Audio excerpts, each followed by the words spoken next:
নমস্কার বন্ধুরা, আমার সাধারণ রান্না চ্যানেলে তোমাদের সবাইকে স্বাগত। আজ আমি বিটের যে স্টেম থাকে সেগুলো দিয়ে একটা রেসিপি তোমাদের সাথে শেয়ার করব। এর মধ্যেও কিন্তু প্রচুর ভিটামিন আছে, এটা তোমরা ফেলে দিও না। এটাকে ভালো করে ধুয়ে নেবে, ভালো করে ধুয়ে ছোট ছোট করে কেটে মিক্সির জারের মধ্যে দিয়ে পেস্ট করে নেবে। তার সাথে দেবে একটা গোটা পেঁয়াজ আর 2 টুকরো রসুন, 2টো কাঁচা লঙ্কা। তুমি যতটা বানাবে তোমরা তার আন্দাজে সব কিছু দিও। এবারে কড়াইয়ে তেলের মধ্যে কালো জিরে আর শুকনো লঙ্কা ফোড়ন দিয়ে ওই পেস্টটা আমি ওর মধ্যে দিয়ে দেবো।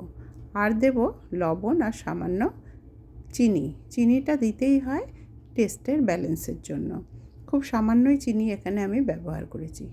এবারে খুব ভালো করে নাড়িয়ে একদম জল শুকিয়ে নিতে হবে। যখন পুরো শুকনো হয়ে আসবে সেই সময় 1 টুকরো লেবুর রস আমি ওর মধ্যে মিশিয়ে দিয়েছি। তোমরা খাওয়ার আগেও লেবুটা ব্যবহার করতে পারো। আর যে যতটা ঝাল খাবে সেই আন্দাজে লঙ্কা দিও। আমি এখানে 2টো লঙ্কার ব্যবহার করেছি। দেখো কেমন শুকনো হয়ে এসছে। গরম ভাতে মেখে খেতে খুব ভালো লাগে। তোমরা এটা করে দেখো আর আমাকে কমেন্ট করে জানিও। ভালো লাগলে লাইক করো, শেয়ার করে দিও।